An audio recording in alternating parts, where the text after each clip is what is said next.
Old School Pokemon here, back again with the PokeFlipz podcast, joined by my usual co-host, KetchumAllCollectibles, Dan.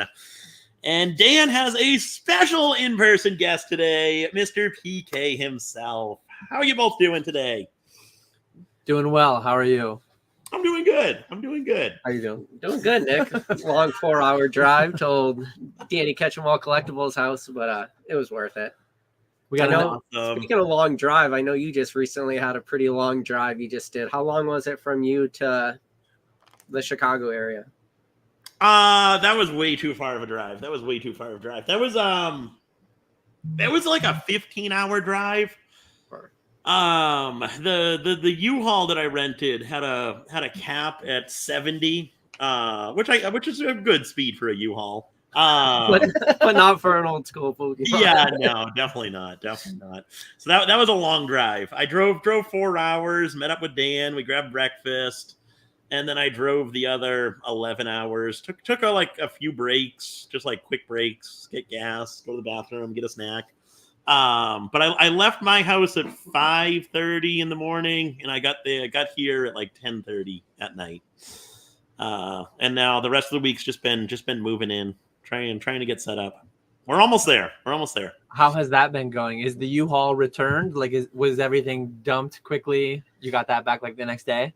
So we just brought that back yesterday, but we took everything out of it and have just been slowly putting away boxes. Yeah. I can't even imagine. It's been a few years since I moved. I hate moving. I hope to be here for another 20 years because I hate the whole process. I couldn't imagine that long of a drive. I moved 20 minutes, and I had like my dad, my uncle. I had a bunch of trailers and trucks, and I had a good setup, and it was miserable still. Did the Pokemon Snap Machine make it with you? I was mentioning that last night on my live. It did. What was that like moving around? Luckily, it wasn't too. So getting it out of my house was brutal, because it was upstairs, and so I had to bring it down the stairs and then outside. But moving it here, I'm on the first floor, so it really wasn't too bad. We just attached it to a dolly and kind of rolled it down the truck, rolled it inside. But it did make it in, so that's good. You can even let me see here. You can. Oh no, it's gonna fall on my face. Oh, there we go. There it is. Oh, there it is. I had forgotten about it. I should have made you an offer you couldn't refuse over breakfast. That's been kind of a bucket list thing for me, PC wise. But man, the price on that's tough. Yeah, I was thinking about just selling it instead of moving it because it is so heavy. Opportunity. I know. Heavy. It was right there. What would have been the cash in hand price to get it off that truck? You know. Speaking of getting it off speaking of visiting you, I brought your fossil sheet and I had it in the front seat of the truck. Oh no, I forgot about that. Completely forgot about it when we met up. Yeah, that sucks because you're gonna be driving again, but you're not gonna have the sheet with you. like uncut hollow sheet or the pack sheet that Rusty gave us? The pack sheet. The pack sheet. Yeah. And then some other uncut sheet too that I forget which one it was, but I think you have that one already. Unless it's the Pog one. I don't even remember. I honestly can't remember. It was one that I hadn't had. Because a few of them that he had there, I had already had one, didn't need a duplicate. But I've wanted to frame for a long time one of my uncut sheets. Mm-hmm. I'm not going to sell a gift, so I'll just frame that one. And I'm probably going to sell most of mine because mine are just sat on a shelf collecting dust, like so much stuff around here. Where are they? They're right through that wall.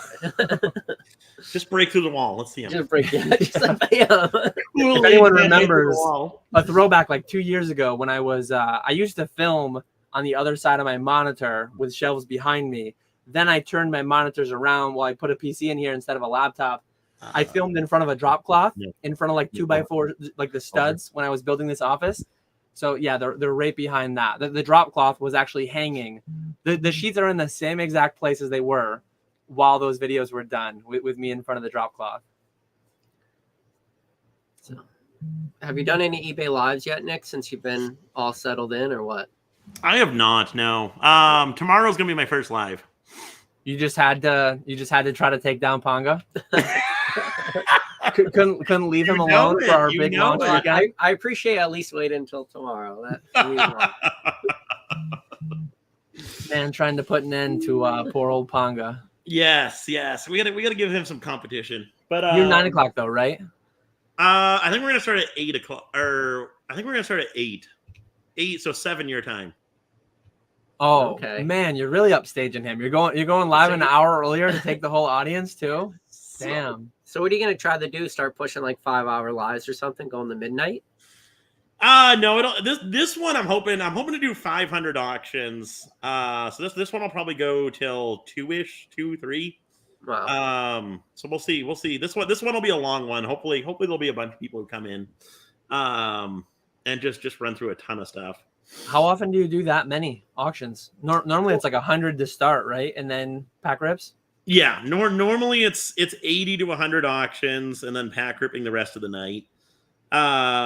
This will only be like the second time that I've done so many auctions. Pay for that U-Haul across country. Yeah, that's wild. So you think it'll go, what is it, like 100 an hour? No, eBay is 100 an hour? 100 will take 2 hours.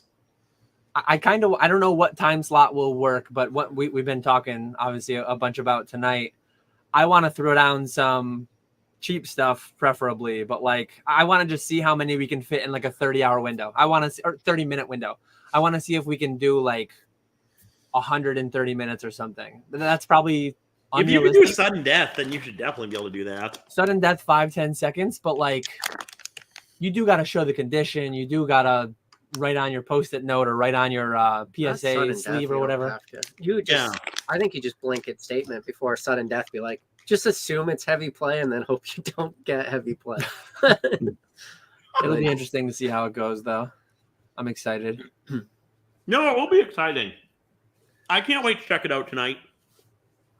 And then it's, we'll make our way over to eBay Live eventually, Nick. Don't worry. I'm waiting. I think you guys are scared. We got to go after the king. Every time I ask Nick for advice, he's like, I really think you'll do so much better over on. He's like, stay over there. This is my turf. This is my home. You're not welcome. So best case scenario for me is that Fanatics just pops off like crazy and we never even think about going to eBay. But like the progression would probably be if this were to go poorly for a couple of weeks, a month, however long we give it, if it's really dark, eBay Live would probably be the next one because it's like go from the one restricted one that has all the free promos, that has all the affiliate stuff. And if we can't make that work, try eBay where I already have some amount of a following. But that's my hesitation too. That's one of the things that lean me towards Fanatics. It won't be on KetchumAllCollectibles. It'll be on a secondary account that I created because they don't have the multi-user account access. Mm-hmm. They might get that for early next year, but Fanatics already has that ready to go. Like I have my account, him and Ponga have their accounts, and they stream on mine through theirs. Like seems like it would be easy enough to set up. I'm not sure Whatnot even has that though either. I think Fanatics might be ahead of Whatnot on that one thing. I don't know. I couldn't tell you. I've been talking to Ray. I've been talking to a bunch of different people streaming on a bunch of different platforms. I'm not positive, but I think that might be the case. But we'll see. We'll see what happens. How's the shipping and stuff look on Fanatics? So they do $4.95 for item 1, and they do 50 cents for every subsequent item. And it's like it's universal. There's no individual setting your own rules. They said within the coming weeks or month, or I don't know exactly when, but you'll be able to do your own rules for it, which I think will be nice. Because if someone comes in and we're running a single that's going to go for $2, well, if you've already bought 10 things and you can just factor in, okay, 2 means $2.50, that's easy enough. But if you only want to buy one card all night and you buy a $2 single, well, now it's $7. Like that is tough for one-off things. But like, how's it on the back end for shipping orders? Similar to eBay, where you can bulk ship it? It's a lot easier, I think. It's nicer. So things will just like the stream will happen. And we've only done it with a couple test streams where I bought like 3 or 4 items and it groups them all together. It creates one thing and it just like you click a button and it prints all your labels into a PDF, and it's pretty clean on the back end. I really like it. And that's then how Whatnot is. That's really nice. And then when you go in the orders, you'll see your name. You already print out your label, but you'll see like Old School bought auction 5, 12, and 11 or something like that. Yeah. And then you just package those. So, well, you know, if it wasn't for you, Nick, you know, originally I was supposed to, I offered the stream for you, but then as always, Mr. Backup Plan. Mr. Backup Plan was always there to save everybody. Backup Plan 100% collectibles. Oh man. So Aiden wanted to know. Oh yeah, and as always, this is PokeFlipz. We hang out for a while. We do Q&A throughout. We'll kind of have our own conversations if no one's really guiding us with questions. But feel free to ask your questions. Since Nick has so much going on, having just moved, since PK is on site, we're prepping for our Fanatics live stream tonight at 9. We're only going to go till 4:30 Eastern. So we're going to do a quick 2-hour one. Normally we do 3 hours or more. But yeah, so feel free to leave your questions. We got Billy and Rubik saying, "Is that old man PK in the background?" Yeah, just yelling at clouds back here. Billy and Rubik wants to know if you're already drinking beers. No, I mean, you know, me and Dan talked about that, but because it's our first live, we're like, we can't go in. We're gonna behave tonight. Yeah, so unfortunately, we went out. We went out to lunch, and they did have Sloop juice bombs on tap, but I avoided. I behaved because that would have been nice. If I had my first one at 12:30. By the time 9 came around, I got a 12-pack of them in the kegerator. That would have been rough. But yeah, so Aiden wanted to know, have you guys made any tech upgrades in your setup for live selling? One thing I had to do is I had to add a third camera. One thing that I like, so on Fanatics, you have like the face cam, desk cam, which is standard setup. Every streamer has that.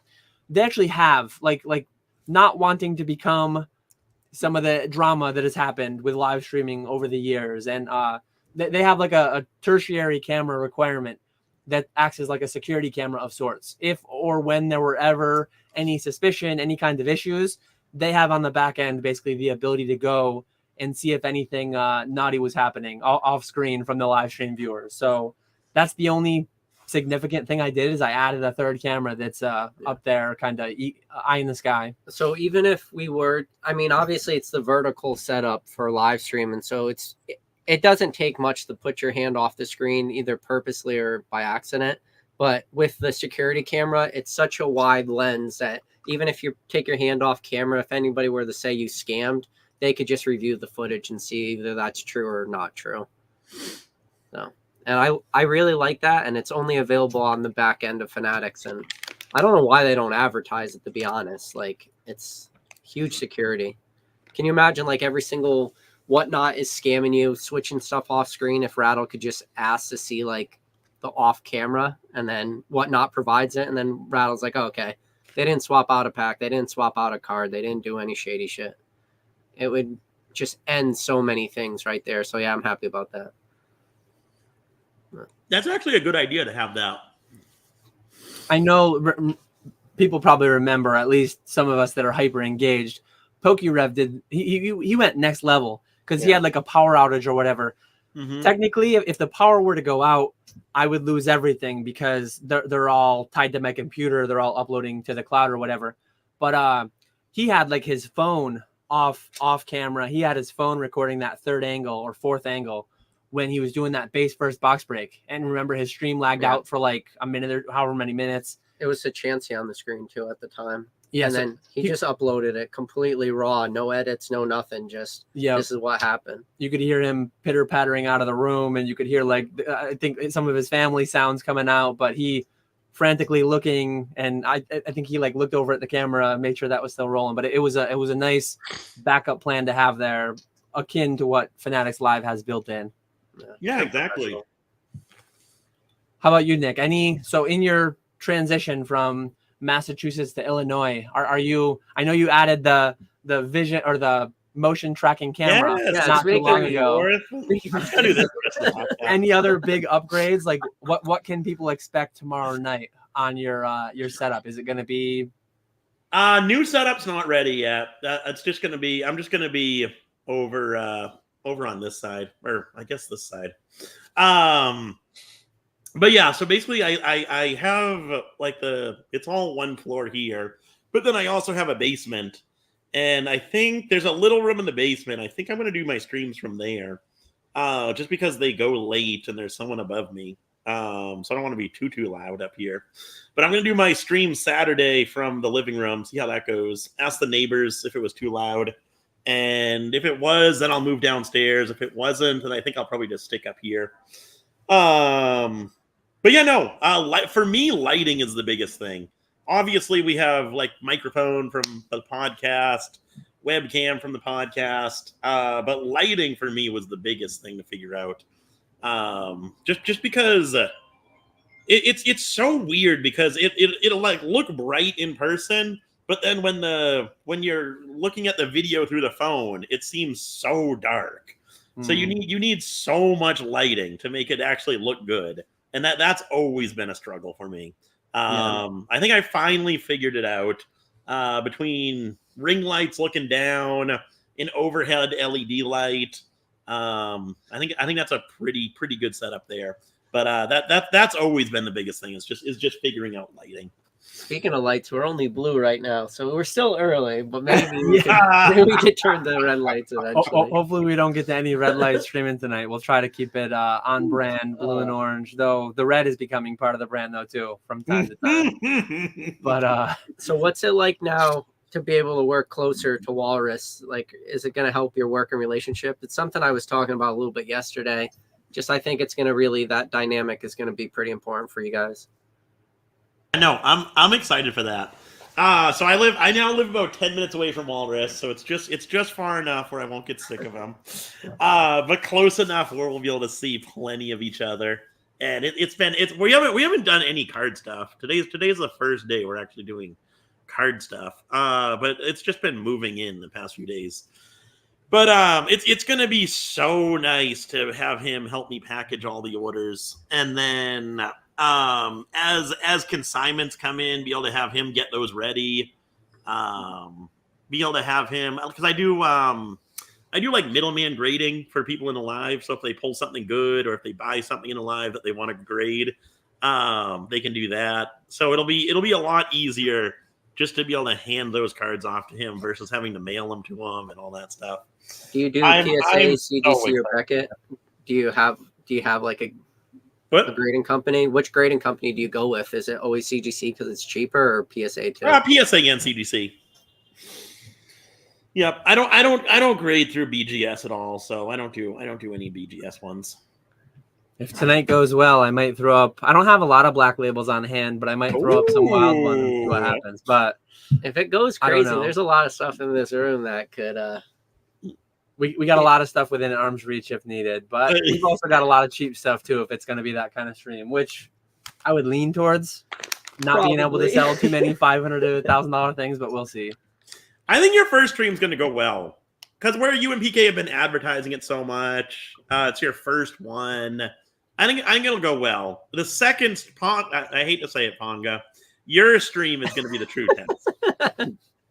Sorry, Ponga. T's and P's, thoughts and prayers for you, buddy. Well, that's one thing too. Like Fanatics being so heavy with the affiliate codes, with all the free money they throw. If tonight goes poorly, we can extrapolate stuff from that. If tonight goes really well, we won't really know that well because it's like, was that just all the free tendies coming in and we got sales based off that? But the coming weeks will be interesting. We got a sneak peek. Who do you got in there with you? Huh? Who do you got in there with you? Walrus is sitting right next to me. Thanks for cards. Your camera strayed far enough that I think we saw a little bit of his hair. I don't know if you want to dox yourself, but we had a couple people asking what part of Chicago. I don't know if you want to hone in on any. The part with the buildings. Yeah. There's probably a lot of Chicago locals in here, but yeah, probably don't want to give the full address, or if you do, that's fine too. I mean, party at Nick's. What is it called? Portage Park. Portage Park. I have no idea what that means, but for our Chicagoans, they might know what that means. Which for me, in Chicago, Nick, can you out? For me, it's in Chicago, but it'd be more like, well, I guess nobody's from Massachusetts, but in Massachusetts, it'd be more like a suburb of Boston, like a Newton or something like that. Because it's not like in this actual city. Semantics. We do have quite a few questions coming in now. PKMNDK wanted to know on the topic of moving in storage, how do you store your collection / inventory currently, i.e. vault, storage container, home, bank vault, etc. So coupled with your address, what security systems do you have? How and where do you store it? I've got my notepad ready. Yeah. So I still have my safe in Massachusetts. I did not bring that with me, so that's still there. So no, everything here is just in closets on shelves.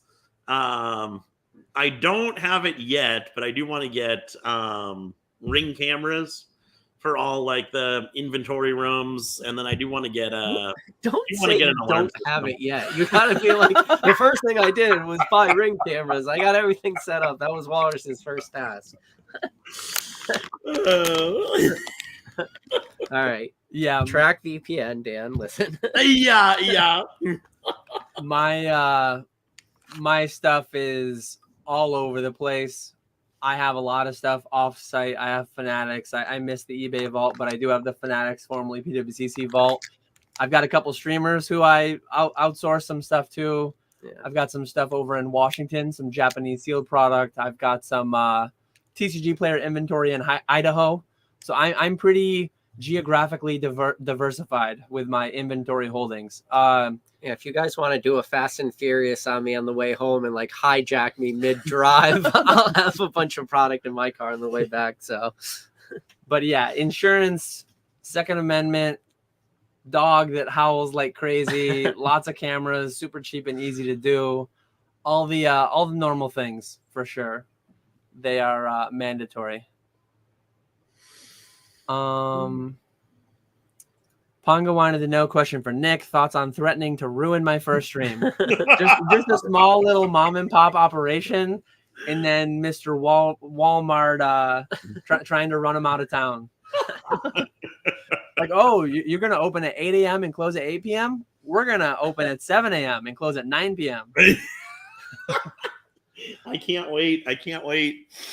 Did I mention it's actually going to be a whole giveaway stream too?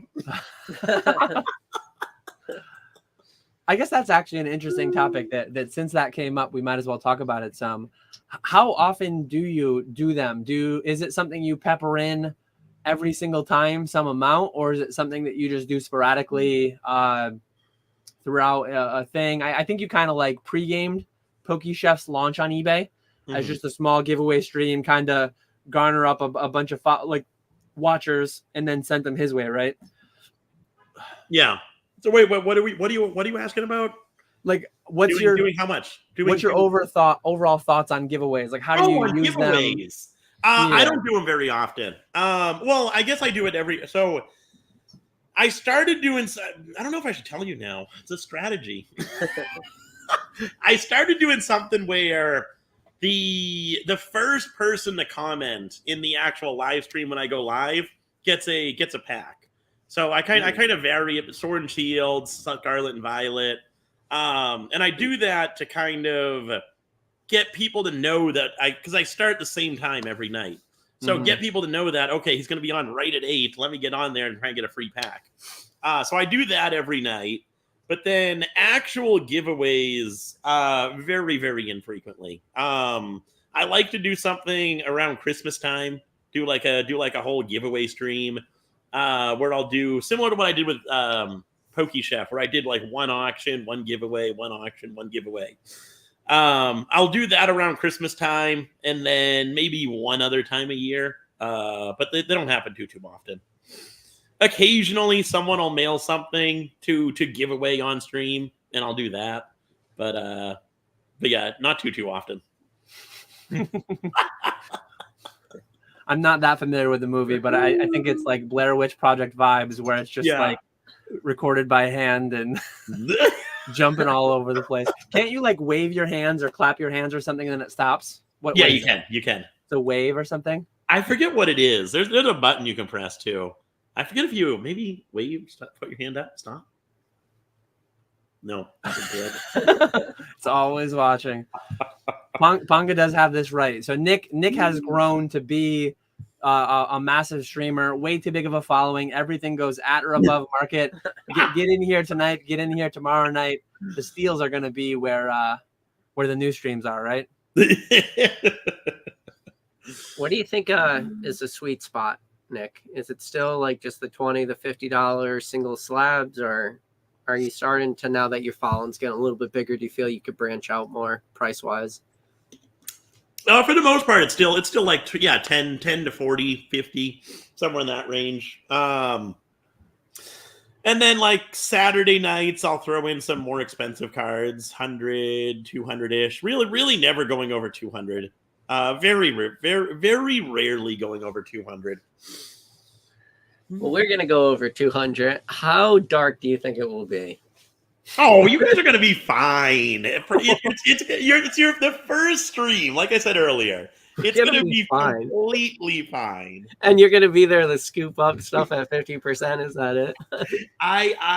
I'm confident you guys are going to be good stream. Nick's going to build a whole stream for like 2 weeks from now. It's just going to be everything I streamed tonight. Yeah, exactly. He's going to get it all at 50%, maybe 40%. And then sell it all at 100.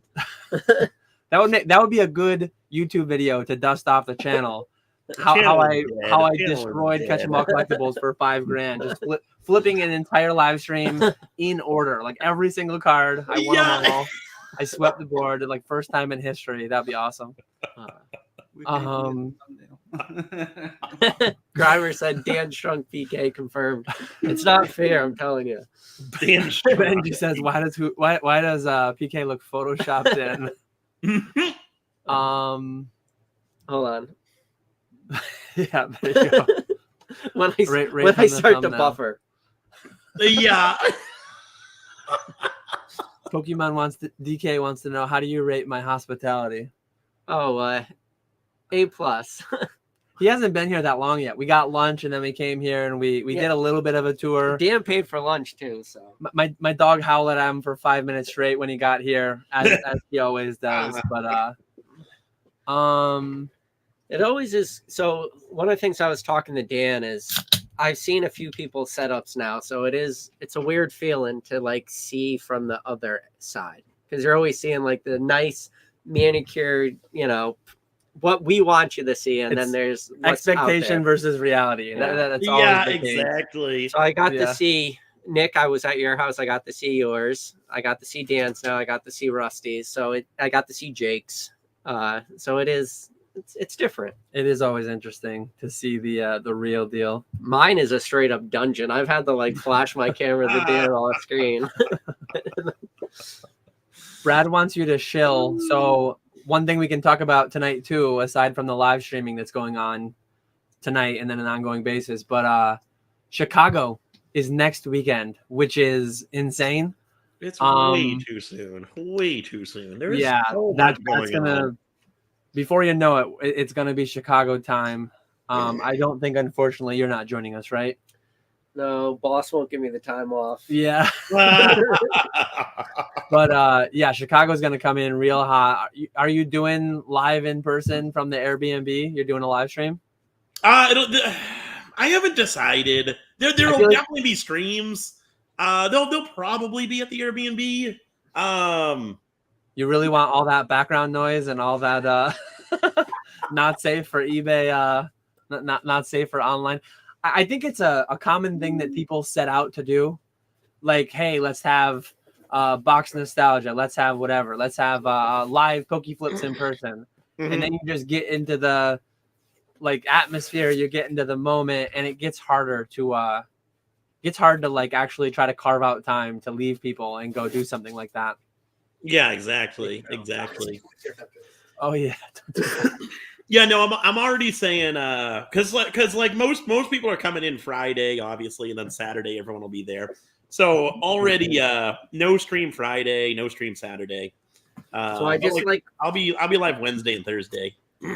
So just going through Dan's box over here, and I'm like, Dan, why do you have all these? Like, I think this is the spare box of empty boxes. Somewhere I have a tote full of every English box empty. Nice little Green Wings Charizard. Dude, this box is just absolutely full of just vintage spare empty boxes. little Neo Rev. They might not all be spares. I'm not positive. I need to find the tote and see how many. TK's gonna be over there selling all your collection. What do you think an empty Team Rocket Returns? That one I box almost sells for? definitely don't have a spare of because I definitely only opened one of those. So these might not all be spares. I'm not sure. Aquapolis is one that I opened like 4 of because for whatever reason they were just being auctioned and going for really cheap like 8 years ago. Yeah, this is not all spares because some of these are the one and only. I only opened one of those for sure. I have bought collections though that did have some amount of empty boxes in them, but I don't think I have a spare Skyridge. All right, I'm gonna name them. We got Neo Rev.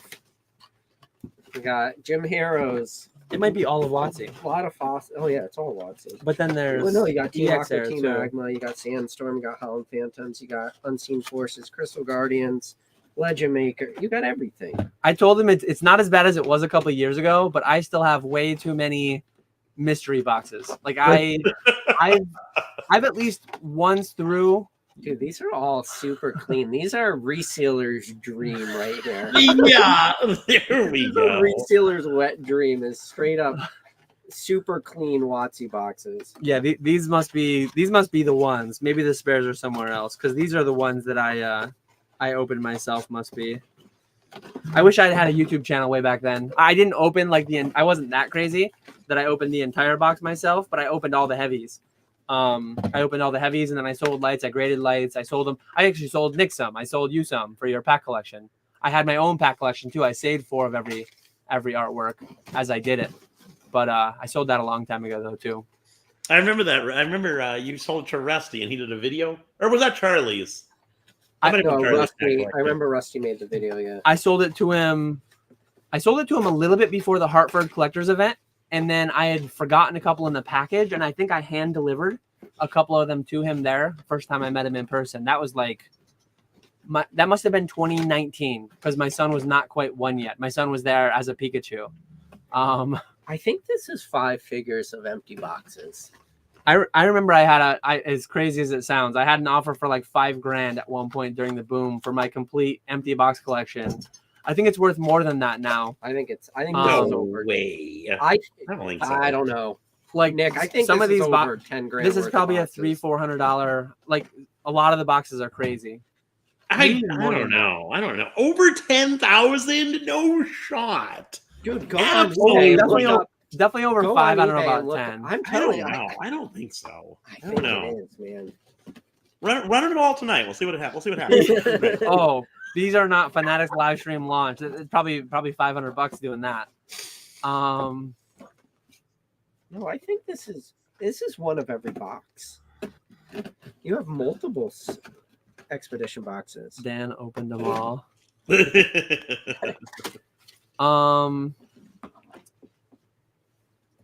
PKMNDK wants to know, eBay question, do you foresee eBay US dropping commission fees like the UK for private sellers? No Would you be way. able to compete as a business seller compared to a private one? Yeah, because even though, and I think it's a temporary thing. Like there are always customer acquisition costs. They're trying to tease in new people and they're trying to get them to be established sellers on the 0% fee. And then some amount will stick around after that. That's the whole idea. They're not going to run that forever. They're not just going to lose money. I think part of that too, I'm not entirely sure. I think they're adding in a buyer's premium. I think some of it is like, yeah, like the way that if I wanted to, I could advertise my Fanatics consignments as like, I pay 114%. I pay more than the item sells for. I like zero fees essentially. I'm actually netting you more than it sells for, more than hammer price. Some people go that route. I'm not a fan of it. Like I know Golden Heritage, they will say these promos where there's no selling fees, but there's a 20% buyer's premium that you get nothing of oftentimes. So it's just kind of shady tactics to make people think they're getting a really good deal when they're not really. But yeah, like eBay is not, they're a business. They're not a charity. They're not just going to allow millions of people to sell for free. Like what that doesn't make any sense. It's a customer acquisition thing, and it'll be temporary. If anything, you'll see rates go up before you'll ever see rates go down. Yeah, exactly. Yeah, no, I agree. I agree with you guys. It's not happening. eBay was eBay Vault was like a little show of that. eBay Vault was just a thing that they did to be the stepping stone to selling it to PSA. It was never intended for us. It worked for us for a few months there. They claimed that it was going to have a 3% buyer's premium, but it sounds like that was just in the works all along, and that was never really the case that they were going to do that. I wonder why they started saying that. Because they obviously knew that was never going to happen, right? Just to get more people on it, more people hyped about it, try to pump those numbers up. So they probably had something negotiated with PSA where, like, if they had a certain enrollment, if they had a certain dollar amount in there, it was going to go like this amount of money, this amount of money. Like, obviously, the more they delivered, yeah, that's true. They probably got more out of it too. That's true. See, this is the first time I get to see the back end of StreamYard too. I'm just, Oh, you've never used StreamYard? I'm just zooming. Big zoom guy right here. I usually go live from OBS, which is... Well, I go live when I do my single. You use your virtual camera. Yeah, virtual camera. See, I go right here, manage broadcast, and then go... Yeah. But StreamYard is nice. I like OBS because you can do more with it, but StreamYard is super nice as far as if somebody else hops in here, 2 more people hop in, it just automatically sets everything up. I used to do it with Discord through OBS, and if one person hops in, hops out, I need to reconfigure the whole thing manually. You could have different scenes set up for 2, 3, 4 people, but it's still more of a manual thing, whereas StreamYard is a nice package that like automates all that. And then seeing you in real time too. That was the big one, I think. Oh yeah, you had to watch me on stream with like a 5-10 second delay. Yeah, that was didn't bother me at all, but I could see how that would be annoying on your end. Yeah, because you got to see me in real time. I know. I think my new internet now would be able to do it where I could upload my audio or my live video to you too. But my former internet, for the first year and a half of my channel, I tethered my cell phone internet to my like laptop and then to my PC. But yeah, now I got DSL eventually. Now I have T-Mobile home internet. So I've had like multiple generations of different things. The live is tonight, 9 p.m. Eastern over on Fanatics. I think I linked it. I'm pretty sure I linked it in the description. Hope to see people over there. If you sign up through the referral code, you get 25. We get 25. And if you use Ketchum20 for your first purchase, you get an additional $20 off. You got a PSA membership. You have the low tier, you get $60 in credits. If you have the $200 tier, you get $125 in credits. Nick, which PSA membership do you have? I couldn't even tell you. I have no idea. I didn't even know there was a second option. I didn't know that either. The 150, and then I was like, what? I got the 200 for Card Ladder because I wanted to try it out. eBay recently got rid of TerraPeak. They still have it, but you can't see as much as you used to. I think since eBay and PSA kind of partnered up, I think PSA, since they own Card Ladder, I think that there was some kind of an agreement where eBay would pull away some of the free stuff that they gave out so that more people would subscribe to PSA's thing. That's my tinfoil hat. Mm-hmm. I mean, it worked for me. Like, I subscribed over there. But if you're buying on Fanatics Live, in the future, at least as long as it lasts, it's an obvious thing to do because it's $150 to get 60 in credit. And then for 200, so only 50 more, you get 65 more in credit. So the credit fully and then some covers the increase. And then you also get Card Ladder, whether you care about it or not. You also get a higher loop credit, which I've never claimed my loop credit, but that's another live streaming platform. Yeah. It just sounds made up. And one thing, since PK just went through the whole spiel on, I know a lot of people had issues last week, 2 weeks ago with the $25 code. So I've had a Fanatics account for like over a decade, probably through my personal email. If you've ever had a Fanatics account, if you've ever had a PWCC account, now Fanatics Collect, if you've ever had any of those accounts, you creating with the same email, with the same information, maybe even the same address, I'm not sure. But if you create a new Fanatics Live account, that still ties into your fan ID. So you will not qualify for the 25 because that is only if you create a brand new account and you've never been in the Fanatics ecosystem. So I think a lot of people have been DMing PK and myself. A lot of people have been commenting on the videos like, hey, the $25 link didn't work for me. It's because you've probably had a Fanatics account before. I think there was a small window early last week where it was actually broken to some extent. I know I've heard anecdotally, I've never really dealt with it myself, but I heard from a few people who fully for the first time created a brand new account, and Fanatics said that they like manually went in and fixed it. So reach out to support with Fanatics Live. They will give it to you if you are due it. Another thing is my rep told me, he said he saw several international people. It does not work for international people. I don't think international people, I'm not positive, but the 25 definitely doesn't work. Maybe you can't buy it all on Fanatics Live. I'm not entirely sure for that. So unfortunate, but like the Ketchum 20 will work for anyone first time buying. So even if you've had a Fanatics account, even if you've had a PWCC account, the Ketchum 20 should work on your first purchase. And then the PSA stuff is all there too. Obviously, Nick, we're doing a lot of shilling. What do you think it would be like for your end if eBay would just open up their wallets and do like, this is eBay Live credit? I feel like you would print off that. Oh, 100%. 100%. I guess it's, I don't know. It's just user. It makes sense, right? But I don't know. Do you think eBay is purposely holding stuff back at this point? I feel like they could do just a couple small tweaks and really push eBay Live and make it something special. I know you've had conversations with them, especially at like the national, or not the national, whatever you're at, Gen Con, yeah. Yeah, no, they are purposely holding it back right now. They don't want to launch it until they get everything figured out. So hopefully that'll happen at some point. They got to get through their full 10-year beta first. Yes, exactly. It'll be interesting. Doesn't have a YouTube channel. It would not be overly surprising between Whatnot, Drip, Loop, Fanatics, eBay for someone to buy someone. I don't know who would be buying who. Nobody's but it would not anything. be overly surprising. Well, I'm saying someone buying someone. Fanatics buying Whatnot.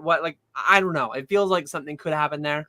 It would not be the most surprising thing. The amount of big money acquisitions, things like that. eBay buying TCG Player, Fanatics buying everything. It would not surprise me. And that's I would not be surprised in the slightest if eBay or Fanatics bought Whatnot. I think that's really the only competition. Drip, Network, all those other ones. Nobody cares about those ones. Nobody's on there. So really, it's just Fanatics, eBay, and Whatnot as the three big live streaming. I think Fanatics or eBay will buy Whatnot at some point. I can definitely see that happening. You mean Fanatics or buy Whatnot? Okay.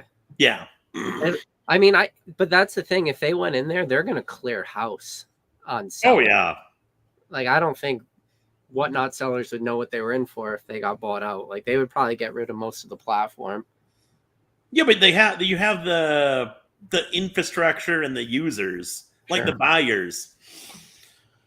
Yeah, I think they would just reach out to the biggest ones and they just have to really crack down like, hey, we're fine with X, Y, and Z that you do. We're not fine with A, B, and C. And like they would definitely benefit from keeping some of the biggest names too, not just wholesale. Like everyone's banned now and Dan's going to be the whole Pokemon. Yeah, as much as I would like that, but I don't think that's the route that they would go. But who knows? Like maybe some entirely new, like TikTok is there. TikTok has tried doing their thing to some extent. Who knows? Oh, see, I didn't know this about the loop credit. Oh, Benji says you can. So that is one thing. So I guess the loop credit, you can only claim 20 at a time and you can only use 20 a month. So the Fanatics, you can use all of it at once, but it will not cover shipping. So the first item shipping is $4.95 and it will not cover sales tax. So say you were a high level PSA one, say you got the 125, the 25, the 20, you would get 170. Say you came in and bought an item auction that goes for 170, you wouldn't get it entirely for free. You would pay $5 shipping and then up to $17 sales tax. So you'd pay like 22 for something that's 170, right? Because you'd be paying unless you live in Oregon, unless you live in Delaware, wherever the other sales tax exempt states are, it'd just be $4.95. Mm-hmm. Here's a good question by Josh. PK, why not stream on your own eBay/Fanatics channel? You keep 100% of profit. 100% is not 100%. I don't have the liquidity to do what I need to do. I talked to my wife about this. I said, in theory, let's just say put an arbitrary number on my entire collection, which collection is different than inventory, but at that point, it all has to become inventory. So let's say I got $100,000 collection. It's now $100,000 worth of inventory. I'm not going to be able to replace it fast enough or be able to do what I want to do. Let's say you got a new set release and I have to put up $30,000 for product. I can't do that 4 times a year, because if there's 4 set releases at 30 grand, that's 120,000 out my pocket. Oh, sure. I don't have the liquidity to do what I want to do in order for it to be worth it for me to stream, if that makes sense. Because you got every new English set, you have a ton of graded cards, you have a ton of singles, you have a ton of Japanese product, you have a ton of other foreign language products. I just don't have the bankroll, Josh, in order to make it worth it for me. If I had 500 G's worth of liquid capital, then I would consider it, but I don't. So, I mean, this is what I said on a live on my channel too, is anyone could go stream on Whatnot and do like $1,000 or $2,000 of just rolling inventory. But guess what? You're not going to ever be what was the big guy, Kraken Hits or whatever. You can never be the Kraken Hits. You can never be any of the big streamers on Whatnot trying to constantly roll over $1,000 to $2,000 every couple streams. It just doesn't work like that. In order to get to the highest level of what streaming is, you need the highest level of capital, something that I just don't have. And that's just complete transparency from my end.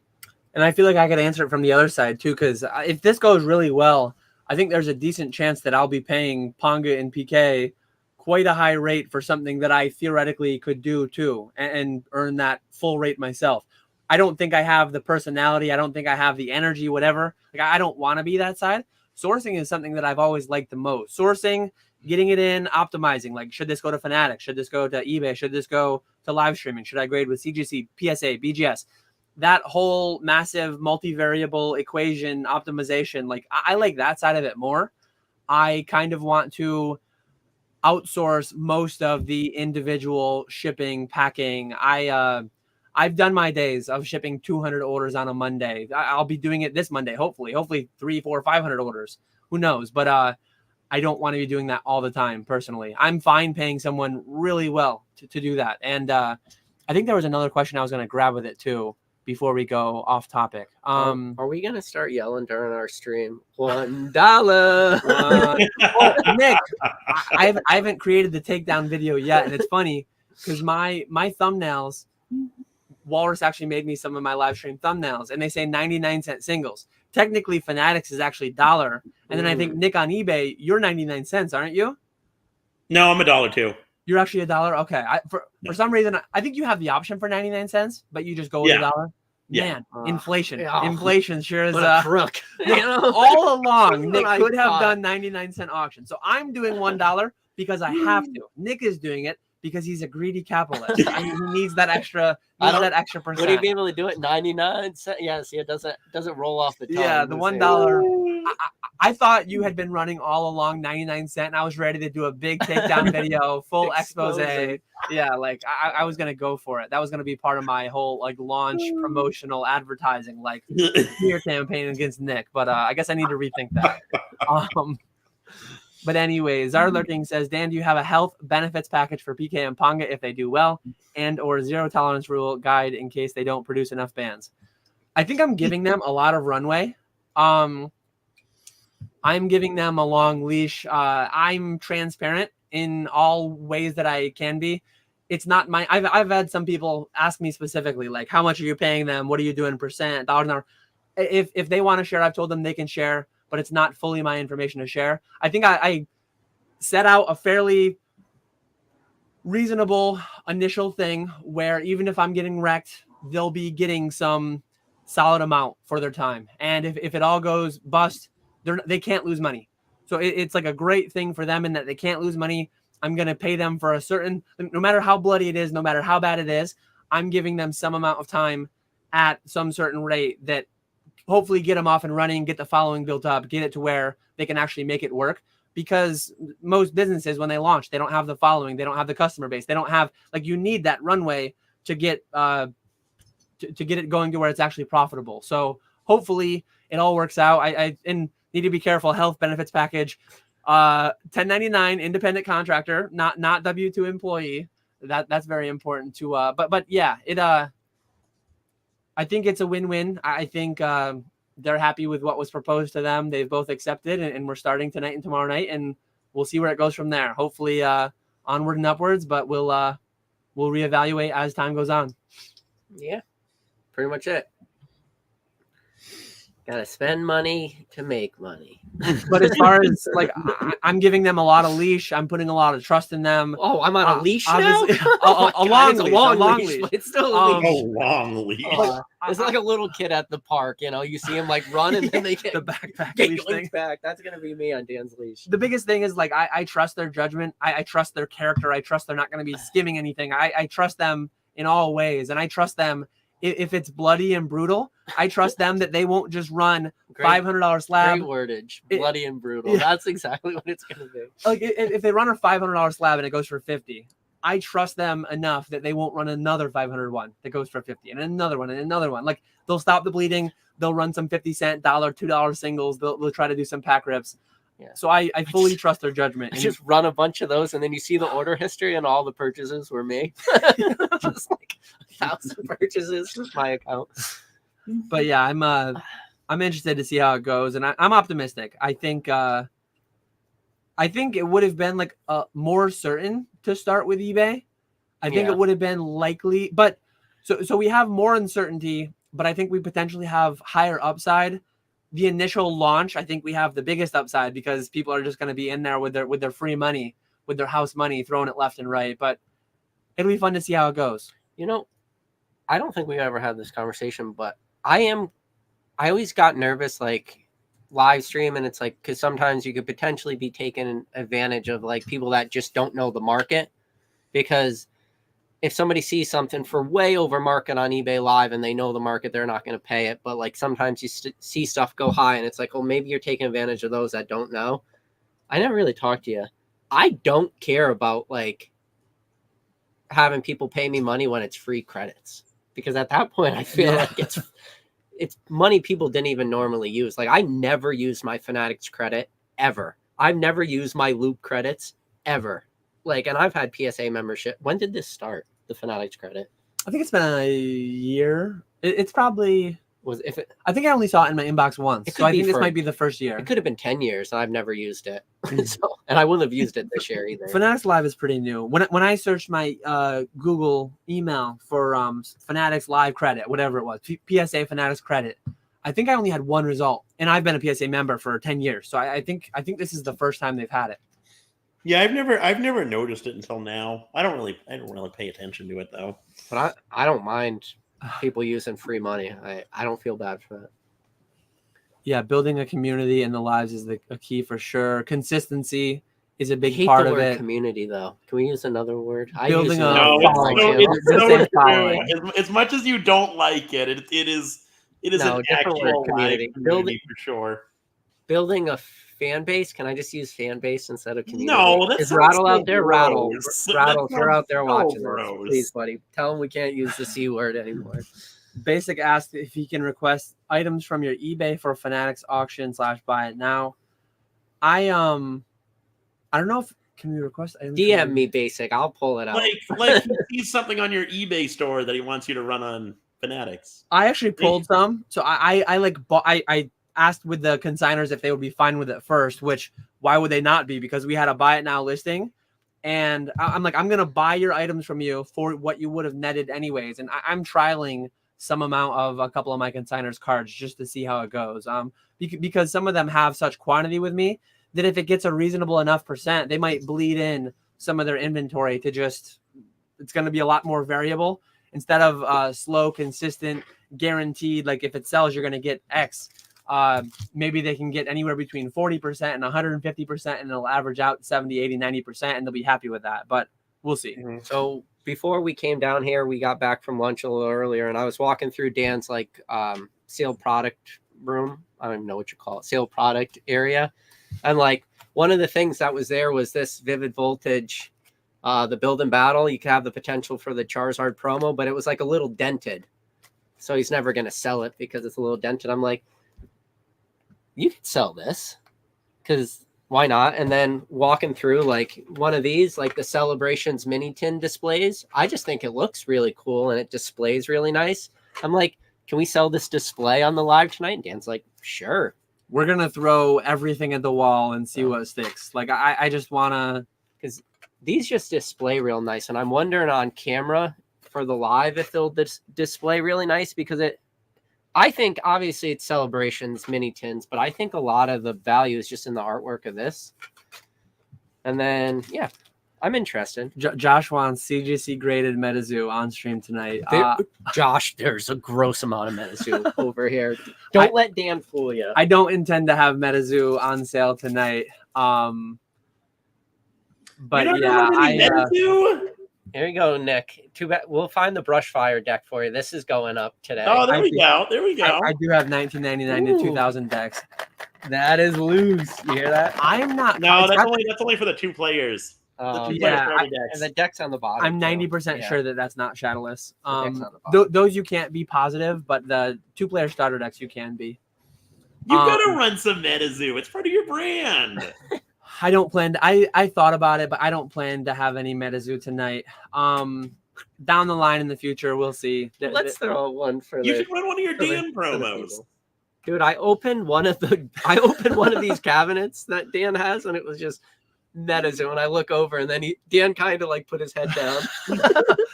I have a lot of Metazoo singles. I have a lot of, but don't come expecting Metazoo. There's going to be Pokemon. Come on, let's do some There Metazoo. could be.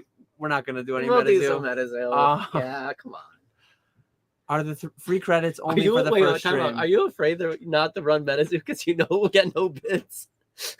Is it just a 99-cent auction? It's going to be a Pokemon. There might be a little bit of One Piece. There could be a couple other things, but I don't plan to do any Metazoo tonight. We'll do Metazoo, guys. Come on. A-Town wants to know, are the free credits only for the first stream? It's going to be a Pokemon. It's all under the Pokemon thing. I actually don't even know if they have Metazoo built out in the Fanatics Live, to be honest. But anyway, the Leash Titans. Are the free credits only for the first stream? So the 25, I think it has a relatively abrupt expiration date. If you do get that through signing up through the link, I don't think you get like a year to use it. I think it might be weeks or months. The PSA credit can be used anytime, I believe. There might be an expiration with that's months out. But if you don't like get it for the year, it's going to go away, and then you'll have to use next year's credit. Yeah, the Ketchum 20 is only for your first purchase. So if you come tonight and you don't buy anything, and then you go into Ponga's tomorrow night, it would technically be your second stream that you're in. But if you're doing your first purchase in the second stream that you're watching, your Ketchum 20 would work still. Can I sell this? We're going to sell this. Empty booster box of Celestial Storm. We might do some empty boxes, see if they go for anything. But I feel like those are eBay buy it nows. Celestial Storm empty box. Do you think there's Nick is gone? Do you think there's a buyer for a Celestial Storm empty booster box? We'll find there's out. A buyer. It's just whether it's $1 or whether it goes for on eBay. Cheval says, how likely will stuff go for less than 25% of market? I think there's going to be, I've already had 5 people DM me, hey, if I win something, can you bring it to me in person in Chicago so that I can just flip it at the convention? I think that there will be enough flippers in there setting some amount of a floor. Maybe a $5 single will go for $1. I could see that happening. So that's like less than 25%. That's 20% of market. I don't see a $100 card going for less than $25. But this is dangerous. Maybe take a clip of that. Maybe that ages very poorly. Yeah, I'm gonna do an Evolving Skies box. I'm gonna do I would be shocked if the Evolving Skies box goes for less than 500 or something. Because people will just, it's guaranteed money. If people come in, subsidize it with their credits, buy it for 500. They just I will literally buy it back from you. I if you want to. Yeah, I don't know. You bought this from StockX. Why did you? Or is this a collection? That one can't. Yeah, I get a lot of different boxes. I have a lot of questions started. Let me keep. Jake Smith wants to know, PK, do you get to pick your choice of Sitting Cutie from Dan's wall? I haven't showed him the huge cardboard box full of Sitting Cuties that I have, but after this stream, before our night stream, I'll show it to him. Jake, FYI, once upon a time ago, the rule was supposed to be that everyone that joined a live would get a sitting cutie that represented them. That did And not I last don't long. see a Raichu up there, and I've been on this live before today. So. I think there's probably a couple Raichu, so you can take one home with you, and then we can put one up there. No, we're streaming it. We're selling it tonight on the stream. I said that, and I didn't think like how we do a guest every month. Like we do a guest every month on PokeFlipz. It's like I'd have to have 40 of them up there by now. I should just do only for people who physically come here. So it'd be Jake, Nick, Ponga, PK. That's all I'd have so far. So I might have to take those down and then revise. Just the people who physically come here. Sorry, Mr. Walrus, you've been replaced. Yeah, Bidoof is gonna have to come down if I go that route. Yeah, Brad's at the ready to make some money flipping off of the live stream.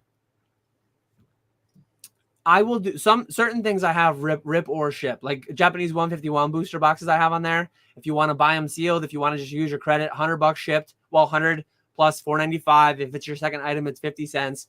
But if you want it ripped too, like we'll rip those. We're gonna do 9-pack lots of Crown Zenith 151. I have I don't want to inundate the live stream with like all the stuff that I could put up. I have every pack going back to XY base.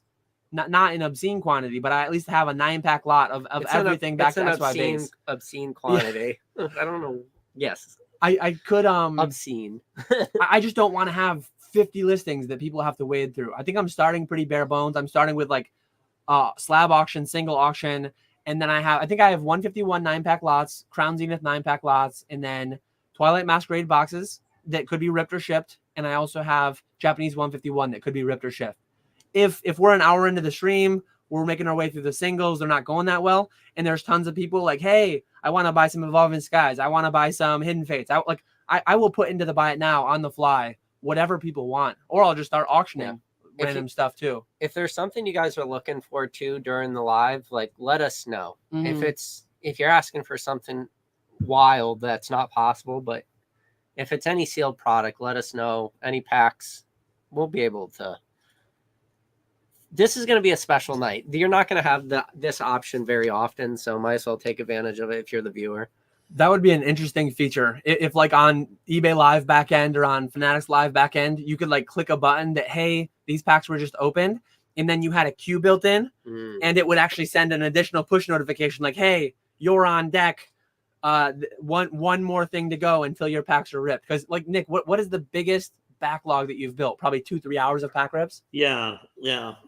That would be a really good idea. They need to do something like that.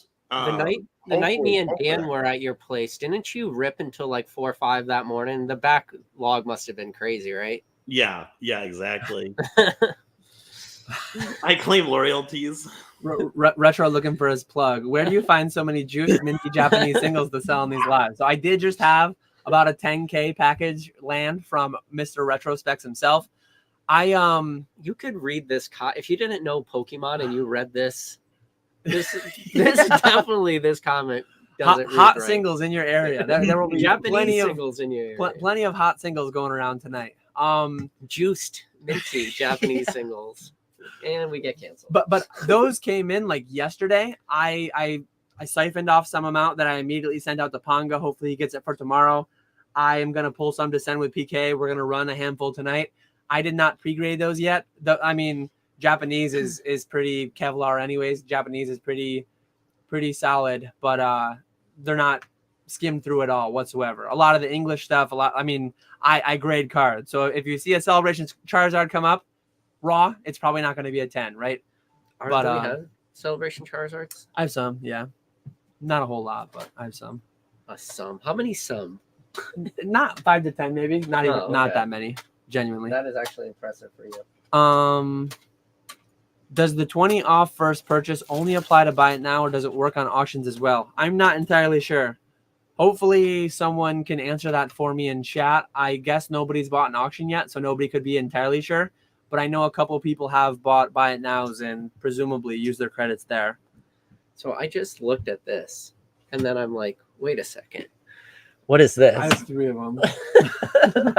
There's 2 black label. I'm like, wait a second. We had somebody else. The maybe pile of if it goes crazy? Yeah. So this is the maybe pile. I'm not a big selling things as a set guy, but those might get sold as a set. Gold, silver, bronze. They're just an item I've brought to a couple collecticons. They've been on my eBay for some amount of time. That's fairly stale inventory. I have, again, all kinds of stuff that I could get into, pending what people want, pending how things are going. Oh, this is actually pretty cool. Here's a good You're thinking about timely this? question. Yeah, I'd throw that up. Oh, that's cool. Question for Nick: when do you think they'll start making consistent profit? How long did it take for you, or was it instant? So yeah, talk about your progression of like how wrecked you got for how long on the singles, and how long did it take you to where you could get a 3-hour backlog in pack rips? Probably easier around set release, right? No way. Oh yeah. No, it was a long. It was that. a deal actually. I would say If it goes, those are the maybe. Those are in the maybe pile. If someone wants to buy a whole set, if someone wants to get crazy, ripped or shipped, like we might be pulling Espeon, Umbreon, Gold Stars. Like I've got stuff ready. But if things like I've pledged, I think I roughly totaled the market value of what I've pledged that I will do regardless of how bloody it is. You're gonna get wrecked if you put up Pop Series 5 packs. I probably will, but like I think I'm putting up $5,000 worth of stuff that, like, even if it's selling 20% of market, I said I would run it all. I will run it all. If for the $5,000 worth of stuff I get $2,000, I'm gonna go to my couple hundred, few hundred, like $10, $20 slabs. I'm gonna go to the hundreds or thousands of $1 to $10 singles. I'm not gonna, like, I'm gonna use my discretion once the other stuff is done. Like I'm not gonna back down. If my Evolving Skies box goes for 100, I'm gonna sell that Gengar alt art. I'm gonna sell everything that was on my Instagram. So sorry, Nick. We both interrupt you. I just looking at what Dan was potentially going to sell, and I got like, oh yeah, this is a bad room for me. I'm sorry, Nick. I interrupted you. no. I would say it was a good couple months. I would say the whole summer at least, probably until after October was when it started getting good. And then this what was it, this year? Yeah, this year it started picking up again. Or that's when so like end of last year, beginning of this year is when it started getting really good. And then it kind of dipped down again over the summer, and then now it's picking back up again. So yeah, no, overall it's been good. Pack ripping started getting really good with probably the beginning, like Scarlet and Violet base, Paldea and Fates was really, really good. 151, obviously. Yeah, Old Card Shop says losing money is okay. They print more every day. We think 12 billion Pokemon cards is a lot. Wait till you hear how much the Fed prints in money. Yeah, there's always more money being printed, so it's fine. We always talk about the wins. What's your biggest loss you took, Nick, on any single item? That's a good one. There was a glitch within the live where the timer didn't extend itself.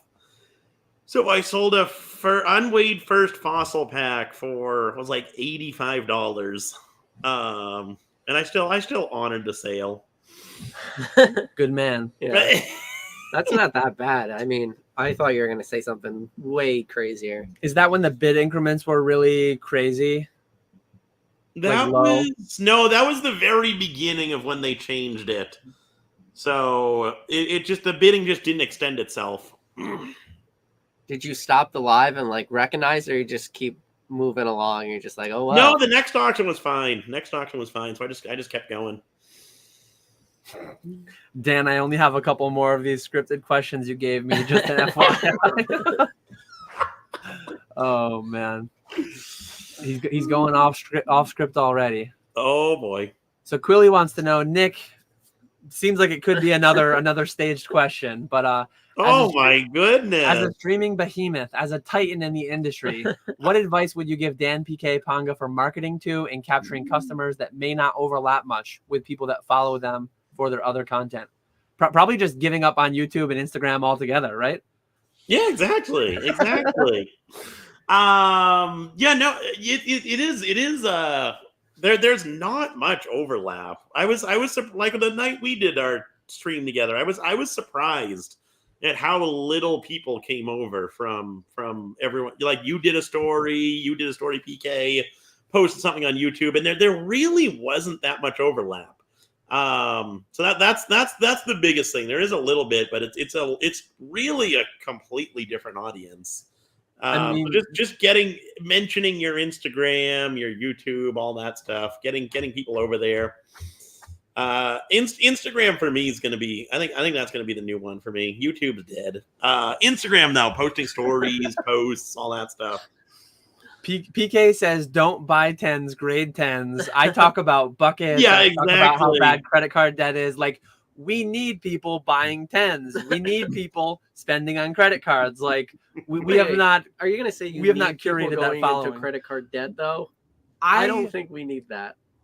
I'm like shuddering a little bit as I think this and as I say this, but like, if you could see the average Whatnot, eBay, Fanatics Live, if you could see the average consumer for there, the credit card situation, like, probably not amazing. I could be wrong there. Maybe I'm making a broad, but like the views of KetchumAllCollectibles Inc. do not represent those of PK. Do not go on credit card debt. The impulse purchasing, the things like that's not the following that we've really curated. We're way down the rabbit hole. Like, if we were more of just a modern hype, pack ripping, whatever, our following would lend itself better to live stream following. But we haven't. One thing that we did give ourselves, which will help a lot, like Brad is going to be in there. Brad is going to be in there down at the bottom. He's going to be ready to catch anything. Like, Brad is here at 20%. Brad will have me. He will have my back at 20%. And maybe Walrus will have me at 30. And maybe Nick will be in there at 40%. Like, if I get enough of those people down here just trying to eat, I might get 70% on everything just off pure flippers alone. But do I think that, like, Brad G is going to buy a $5 promo for $6, $7?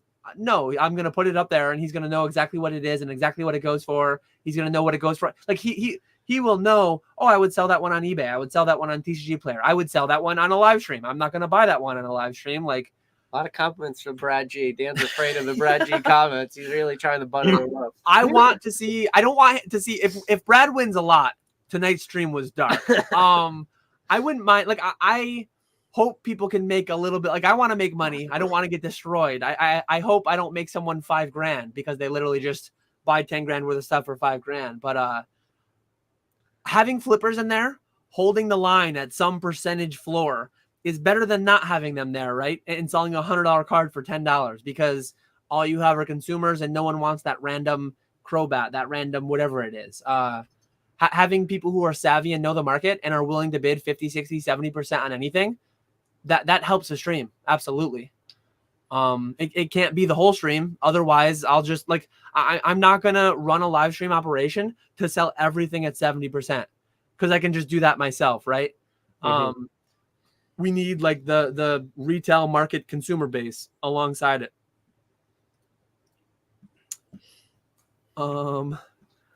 Basics got my back at 80%. Probably, like, and that's why we can't really, I always say, don't extrapolate from one data point. We're not going to be able to extrapolate from one data point because there might be a lot of people having my back at 80, 90, 100%. Maybe they just want to hop in and spend their credit. Some amount of people might be fighting to spend their credit quick within 5 minutes, get in, get out, and then go have a good Friday night. They don't want to hang out in the live, and that's perfectly fair and fine. The buy it now is there. Some people have actually already been buying. Some people have already bought their booster boxes or their pack lots or whatever. So yeah, I'll be interested to see how it goes. But as time goes on, more and more of the credits will have been used up, and we'll see a week from now, a month from now, what the actual user base is, right? Who said you just he said, yeah, basic, you're just a data point for Dan. You are all just data points to me. Oh man, absolutely. How far in advance do you start planning for your vending trips? Have you started looking at vending specific events next year yet? I think I'll tack on in addition to that. How far ahead are you planning out your live stream themes too? Like, one thing that's already on my mind, I think I have, what's the one with the Gengar and Mimikyu? Is that Unbroken Bonds? Team up. That's right. Maybe I don't. I probably don't have a lot of team up. But like We have a dollar Halloween, store came up, our mimicking. yeah, there Halloween, spooky season, doing like themed. Like I've got so many of the trick or trade packs. I don't want to be giveaway heavy, but maybe one night it's literally just everyone gets an included Halloween trick or trade pack or things like that. How often? So 2 questions, I guess: vending and then live streams too. How often? How far out? I know Weedle just did like a Sky Ridge box break that had to be planned out decently in advance, I would imagine. Mm-hmm. For me, vending doesn't happen anymore. But no, I wouldn't plan mine out until we hear the schedule. At least we won't hear the CollectCon schedule until later this year. So definitely wait until then. But as far as the lives go, won't worry anyone.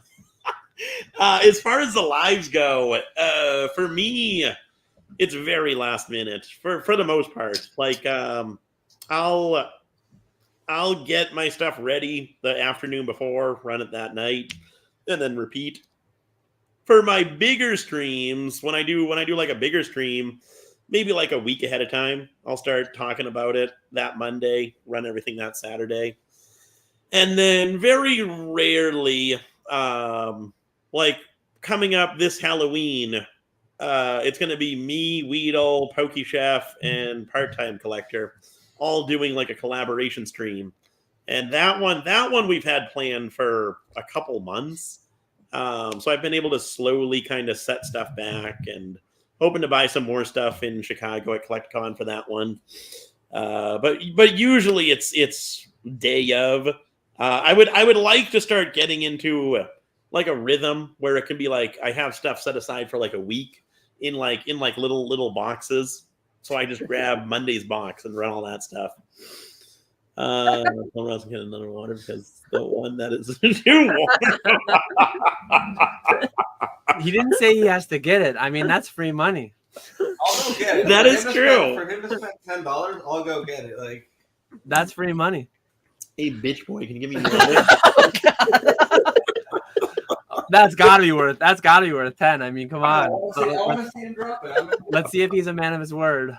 Nick went hard. Oh man, that's funny. Yeah, there's no dollar amount you can pay me.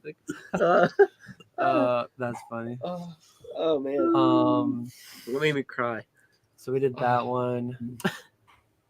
If it's open, see, there you go. That's. I feel like that's gotta be a 10 right there. It is new. He did go above and beyond. He did deliver there.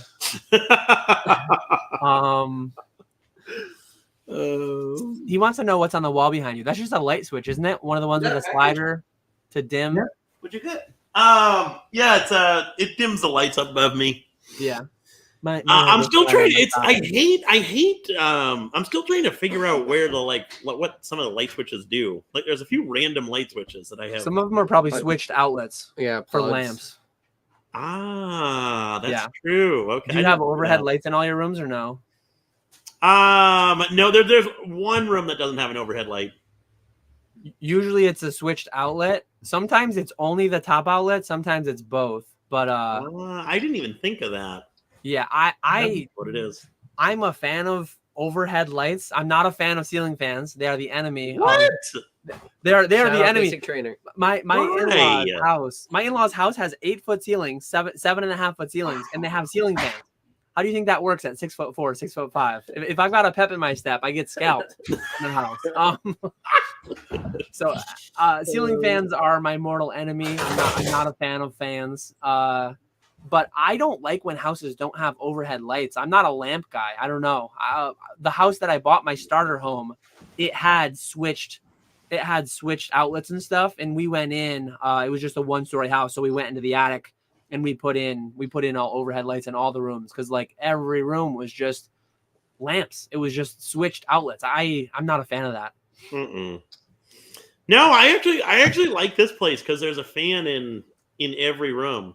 Like a ceiling fan in every room. I love it. Central air. Well, you don't need central air all the time. The only way I could do ceiling fans is if they were 9 or 10 foot ceilings. My house is currently 8-foot ceilings. It's pretty tall ceilings here. Mine are only 8 foot, so ceiling fans would not work well. I do have 2 ceiling fans in my addition because that's like a vaulted ceiling. That's probably like 11 foot or something. I don't even know. Ceiling fans are fine out there though. Josh came through. Appreciate you, the green shiz. Thank you. Thank you, Josh. He's a man of his word. Great man. This is one that I'd missed. Not very timely to take it now. Does your business require you to give them a 1099, or could they simply request payout in sealed boxes or Dogecoin? I actually still have to have follow-up with my accountant. I'm going to do by the book whatever is required of me. But I know, like, if they were corporations, if one of them decided, instead of being a sole proprietor, if they decided to become an S corporation for whatever reason, they wouldn't have to be 1099 if they were an S corporation. They wouldn't have to be 1099 in certain circumstances. And some of it is like kind of semantic. Some of it's kind of bordering on like loophole. But there are business to business ways where like it's a sale and then it's a sale and then it's paying a commission or whatever it works out to be. But I will be doing it all above board once I fully sort out what exactly that is. A lot of times tax questions are not black and white. There's a lot of stuff in the gray area. So need to decide on all that. Make more money and have higher ceilings. Yes. My next house will have 9 or 10 foot ceilings for sure. Hopefully I only have one more house. I want to live in this one for another 20 years. And then I want to build on like 200 acres. I want to build just like a nice ranch home, simple, but decent size. Nothing crazy though. The house I'm in, it's not massive by any stretch, but it's like, it'll be too much without having kids living with us. We have loopholes over here at KetchumAllCollectibles Incorporated. Who gets the master bedroom, Walrus or Nick? Definitely me. You have servant quarters, Nick. Yeah. Benji wants to know if you've even unpacked. How far percent wise? Like, what are we talking? There's still like 5, probably like 10 bins. But it's all like smaller stuff at this point, stuff that I want to actually go through and get organized. The vast majority stuff is put away, which feels so nice because this room, it's like a living room, dining room combination, so it's pretty big. This room was just packed with boxes when we first moved in, and now I actually got a couch, TV set up, like a table as a desk that I'm using because I want to get a new desk. So it actually looks like a house now. I've been in this house for going on 5 years this February, and I have more than 10 boxes that have not been touched from when we moved still. I don't think there's a single Pokemon box that hasn't been touched, but like personal stuff, things from my childhood. I have way too much inventory. We have way too much stuff in general, though. Definitely borderline hoarding. I think I'm worse, and my wife is not great with it either. You know, looking at some of your stuff, there's just not enough time. No. Like, I don't even know how you acquired so much. Does that make sense? Like, the amount of time, unless you're just getting it in huge bulk lots. So you're literally bailing out other people to never sell stuff. And I think wiser people would have just dumpstered a lot of stuff day one. But I have a hard time. The amount of empty boxes I have, and some of them panned out. Like if I had just recycled or thrown away all my boxes as I opened every box, I would have thrown away several $1,000s. Have I handled those? Are they spread across? Like the amount of time I've spent, still going to be a good hourly rate having handled all those, having kept all those. But I probably have 50 or 80 or 100 empty 2-player starter sets.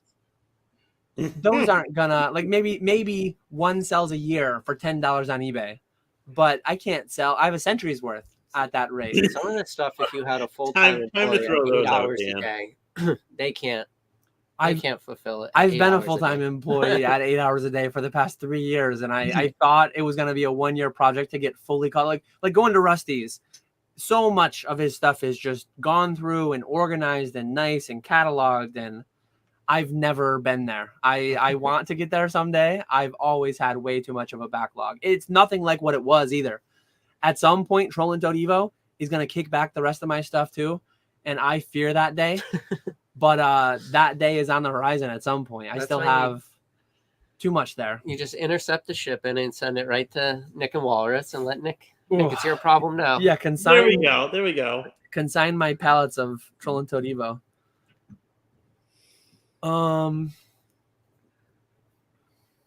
Here we go. So Herblore wants to know, probably difficult to answer, but what's your realistic expectation for the percent of market your auctions will go for? Is it more than 100%? Before I answer, Nick, if you had to just very broadly, I know it's impossible, but if you had to very broadly, your last month of live streaming on eBay, what percent do you get of market on average? And then if it's very split, like say singles go for 120%, raw singles, and then slabs go for 95%, or is it just broadly? I would probably say I have no idea. If I had to guess, I would probably say maybe like 90, 95. It's close to market. I think you could do better. I think I would do better. Obviously, a lot better buy it now and waiting. I think you could even do better just regular auctions on a lot of stuff. But you make up for that with how quickly you're able to sell through stuff. You're not having to take pictures or scan or list or anything like that. So that's where you make it up. But obviously, some stuff goes way over. Some stuff goes way under. I think for the most part, you're making around market. I do think you're making a little bit less. On pack rips, though, like generally, you're probably selling 110, 120%, or not quite. Oh yeah, pack ripping is definitely over market. Just because I cannot compete with a low list. Like I do my lowest price on Scarlet and Violet is $4, $3.99. I'm sure there's people selling Paradox Rift for $3 a piece. And a lot of those on TCG Player. Like I know I've bought from like Dan Hazard breaking down a bunch of products. I bought a lot of packs at like $250 to $275 a pack or so. Mm-hmm. Some Sword and Shield sets, some Scarlet Violet sets. But yeah, I studied a fair bit. I don't think I studied quite as much as PK, but I tried basing a lot more of the calculations and the projections and stuff off the pack ripping. I think the pack ripping is just so much easier because it's like it has this price and you go live for this long and you can rip this many packs an hour. It's way more clean. Whereas you sell singles, you sell one that's $3 and it goes for 20, and then you sell 3 of them that are $20 that go for 10, 15, and 18, and like you're gonna be all over. It's gonna be so hard. It's gonna be impossible to like attribute a certain percentage to that. My hope is that honestly, it could make sense if I'm getting 70 to 80% of market on certain types of singles. That will be perfectly fine because I have some like slightly played, moderately played, lightly played stuff that I don't really want to mess with on eBay or TCG Player. If I have some random promos that are $1, $2, $3 promos, you can buy 1,000 at a time, and I can buy them for like 50%, and I'm getting 70%. Like those can still make sense, but it's gonna be so hard to just overarching percentage. And what's my expectation? Packs, hopefully 110 to 120%, so that I can pay my fees, so that I can pay PK and Ponga to open them a good rate, and I can still get 90 to 100% of market. It can't make sense for me to net only 70 to 80% of market on packs. I could do that all day long on TCG Player. I could do that all day long on eBay. eBay actually, from time to time, I'll do a 3% promotion. I'll sell packs for 120% on eBay, and I'll net 105% after fees. So I'm not gonna like pay someone to stream them for netting 80%, right? But as far as slabs and singles go, hopefully 80 to 100%, but we'll see. Yeah, I do agree with you, Pat. That's why you see so many of the big streamers on Whatnot just doing buy it now. Is because it's so much easier to figure out. He gifted 10, so he's putting you on the spot now. You got to pick. You got to make an enemy. You got to make an enemy. TK or Ponga, and why? You're gonna post one of my independent contractors. By the Second Amendment over here. I don't honestly. I don't know. That's a tough one. He's gonna plead the I fifth. think you both have pros and cons. Let's hear my cons. Your con is easy because your YouTube channel talking about streaming being bad and people not being able to do that, and then Mr. Reseal over there. That's your biggest con. If I did it. Ponga's con is kind of like your YouTube channel is a con, but at the same time it does help a little bit. Ponga's con is he doesn't have any social media presence. So he's not going to be able to advertise himself or anything like that. Shots fired at Box Nostalgia, man. No social media presence. Forget about their channel. Forget about Ponga's channel. Ponga here catching strays. No. See, this is my whole thing on the resales. I will never pretend like I don't know how, but because I'm transparent about knowing how is more reason why I won't do it. Ooh, Ponga fires back. If that makes sense. I think it's the people that pretend like they don't know, because I think resales are important, because if you don't know what you're looking at, you will never be able to spot a resale, because a lot of streaming is acquiring product to rip.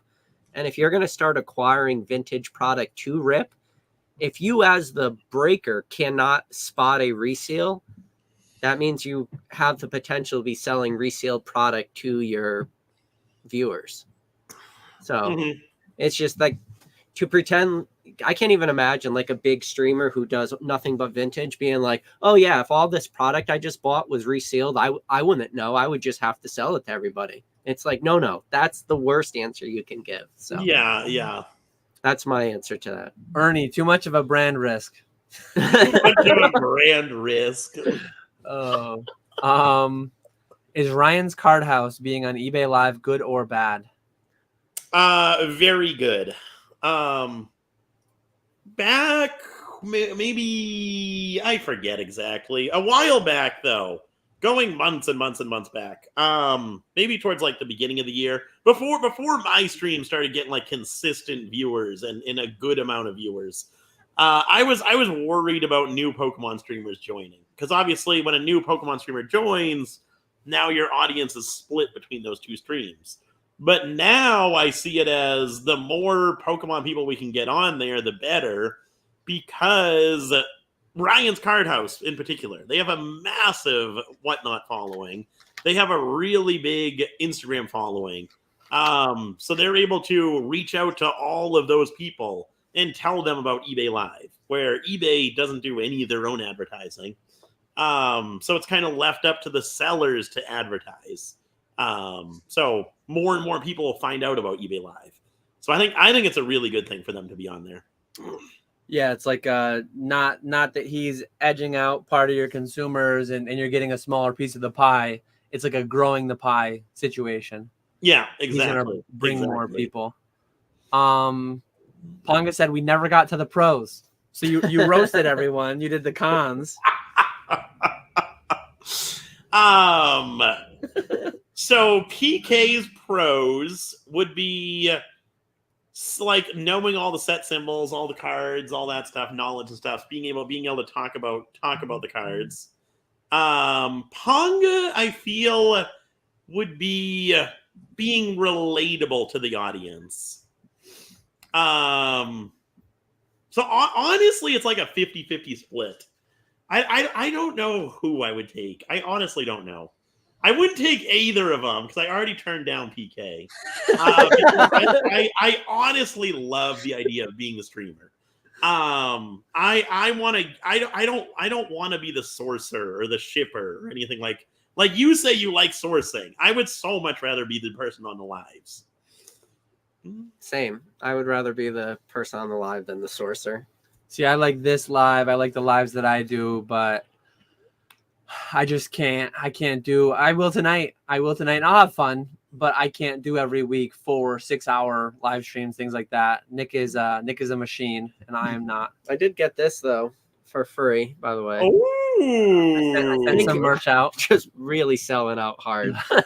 Just listen. As long as you have understanding, you're selling out. Making enemies on social media is juice worth the squeeze. Drama does Dude, sell. Craziest This thing is is very I got true. in a little drama with Pokevault on a live, and at the time I had like 5,000 subscribers, and from that one video I got 687 subscribers. That's wild. And I was like, oh, the juice is definitely worth the squeeze. I remember it was a convention weekend. I forget which convention it was, but I remember we were walking to dinner somewhere. I think we were walking to a Capitol Grill or somewhere else. And I was just checking Discord and I saw a couple things posted about it. And then I went to listen to it like later that night or maybe the next morning and it had been pulled. But yeah, drama does. People can't help themselves. That's crazy. But it was like 20%. And I remember at the time I had like a few hundred videos. So it worked out to be like a few subscribers per video and like a lot of grinding, or you just get in one bit of drama and you get literally like close to 20% of your entire viewers. Wild. People love that shit though. Oh, did your desk mat make it in? No. I have. You'll be out of luck, Ponga, but maybe they'll come tomorrow. I don't know. But I think I have that one you could take. The one on that bookshelf. We need some clarification whether they're for the top of the desk or below the desk. Oh, man. I can't wait to hear all the black and white sets to be named in order by PK. PK's going to have every live is going to have a theme. There's going to be a single. Every single is just going to be 100 singles. Yeah. One from base set all the way to there we go. Set. The hardest part is naming every set, but then going through the hits. Can you do it? Let's do it for black and white. Black and white base and base. Okay. Zekrom, Reshiram, and the secret rare is the Pikachu. The next is Emergent Powers with Tornadus, and Thunderous. Is the Ember in that one? No, Ember is Legendary Treasures. Come on. Oh wait, no. Ember, the secret rare, is Next Destinies. Yeah. You got 3 secret rares in Next Destinies, even though now we're skipping. Somebody got him going. Next Destinies is the Zoroark, the Cinder. I was about to say Cinderace. The Chandelier, yeah. Chandelure, and then the Ember. Those are the 3 secret. All right, we're not going to do it. This could be back when I was Collector Boy Dan. I had a goal of having every PSA 9 chase card. I had all the gold stars, all the EXs. I would have been able to do that a lot better then. I think because of that history, I'm still decent at it, but nowhere like what I was. And when I said Legendary Treasures, the reason why I said Ember is because it has like the Legendary Treasure line where the Tepic, like it's like grows up as a little kid, and then he gets a little older, and then the kids are like the grandparents in the future. Retro wants to have you speak on your history of playing darts. PK, once upon a time, used to play in a league at a local bar. That was a long time ago. There's dart leagues? Oh, yeah. I have a buddy who's in a dart league. I should be in one. I'd be good if I played a lot. I'm halfway to the board already. You're allowed to lean in darts as long as you don't foot fault. Huh. Mr. Waller, you moved the live on somebody else's computer. So we got a couple more questions, comments. I should have grabbed this one back when we were on that topic, but BB had a good idea. Like, instead of just doing first one to message hi, first one to message first in a live stream, drop a code on Instagram. Like, hey, I'm going to drop the code on Instagram. First one to say that code word gets an item. That way you kind of build up both together. They have to be on both spots. Yeah. Good idea. I did like that idea. So we're probably going to go tops about another 15 minutes. We only have one question from the backlog. If people have another one or two, like, feel free to leave them. We'll try to get to it. But Pokemon DK had another one. Grading question. Do you think PSA would ever be usurped as the #1 Pokemon grading company? If so, who will it be and how long will it take? Never, forever. I agree. It'll never happen. PSA is always going to be #1. I could see values always being #1 at PSA, but like I could see PSA going the more premium route, keeping their prices at 10, 12 and up, and CGC being $4, $5, $6. Like maybe not total cards graded, but like I could see there theoretically being a year where some other company grades more cards than PSA. But I mean, it's a possibility. I just did it recently. I forget. The number surprised me. I'm gonna look up quickly. I don't think it's possible. So in the last 12 months, PSA graded 6.55 million Pokemon cards. CGC graded 1.85 million. I mean, CGC is a quarter of what PSA is doing, but that's like PSA has been around 30 years. CGC stopped from a cold start 4 years ago. Like it wouldn't be the most surprising thing to ever happen in the hobby. I could see a path to it. Would I bet on it though? I'm not going to bet on it. But this thing, the only path even exists because they're cheaper. If PSA lowers, there was nothing about like I know. If we're talking volume alone. Well, I'm saying they can never get there because I think if you ever had a point where CGC could surpass PSA is just like, okay, we open up $10 grading for TCG, and CGC just cease to exist at that point. With PSA, I don't know if they would. I don't know if they would. Live streaming is so CGC heavy. I think even if PSA and CGC were the exact same price, it would make sense to send certain cards to CGC and certain cards to PSA still. I think I would still send a lot of cards to CGC. You're stuck with CGC as much as you. I know. You're stuck with them though. You're stuck with them. I'm gonna be selling CGC cards on the live. Oh man, yeah. I truly think CGC is definitely going to be around. Look at that, pristine. Shiny Treasure EX, pristine. PSA probably tends that at 90%, but CGC probably pristines it at only 20%. It's got an actual chase to it of some amount. Here we go. Everyone who enters the code in the chat after the first hour gets entered into a wheel, and you spin that bad boy. You got to have an actual wheel though on site, like a big work. Price is Right wheel. All digital faces so that it can populate like the names and stuff. Yeah, exactly. Huge wheel, floor to ceiling. But yeah, we fully caught up. I'm happy there. I know PK and we got to figure out something for dinner. I heard the family get home a little bit ago. Probably open some packs with my kids. My son is actually due. My son lost his first tooth the other day. So I think he got a little bit from the Tooth Fairy. What'd the Tooth Fairy bring? He got a little bit of money from the Tooth Fairy, and I told him that I'm going to give him a pack to celebrate. So we might do a little bit of a pack battle. He said he wanted to open Twilight Masquerade. He is aware of the Greninja. First thing he said was base set. He's like, Dad, how much does base set cost? Dad, how much is base set first edition? What's the most expensive pack? Like, we can't do that, but we can do anything that's recent. And he said Twilight Masquerade. Can you highlight? What does the Tooth Fairy bring nowadays? Because like I used to get like $1, but you can't get anything for $1 nowadays. So is it for like $5, $10? I think it's however many beers the Tooth Fairy drank that night. I think she did $2, and then it'll be like a $4 or $5 pack. So it's like over $5. But I'm surrounded by a million packs. He gets one pack. I remember when I was. I think it's not Dan dropping the stuff off PK. It's the Tooth Fairy. Jeez. I want to say my teeth were 50 cents to $1, but I had one that got like knocked out, and it was like black and nasty, and I think I got $5 for that one. Oh. that one had some pain along with it, so I got a little bit more out of it. But yeah, I think we're fully caught up. We have some stream preparation to do. We got to go on a couple shopping adventures around and see what we can pile up. Everything that was on the Instagram will be auctioned no matter how bad it is. If it's really bad, it'll be a lower end stream. If it's really good, it might be mid-high end. Basic trainer, if you have special requests, slide into my DMs, to get a hold of me. Yeah. Don't sleep, some chat. Oh god. All right. This was a spoiler video, but I was thinking if you can source me some of the Neogen premium files, I want to just word for word copy what Ken Golden said during his live. And so they just I might have one. I want you to keep cutting from like Ken Golden talking, then cutting to me talking, and it's just word for word like his live, but during a modern live. Oh god. Can we do that?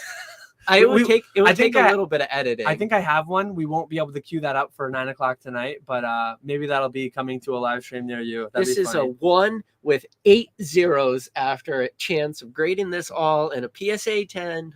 Yeah, that was wild. I think we got to make it happen. I'm interested to see though, because I've done streams before. I've done the Shopify YouTube thing. I've done MetaZoo. I've done Pokemon. I'm my same boring self. Nick, transforms into an entirely different being. Nick fuses in with eBay Live, and I'm interested to see what PK does tonight. I'm interested to see 4.5 hours from now if PK is an entirely different person. I might just be on the other side, like let him have the whole, let him run the whole thing, and I'll just be feeding him items. We'll see. I didn't think of that. What if I do change? It was actually funny. My first month of streaming is pretty normal, and then it evolved over time.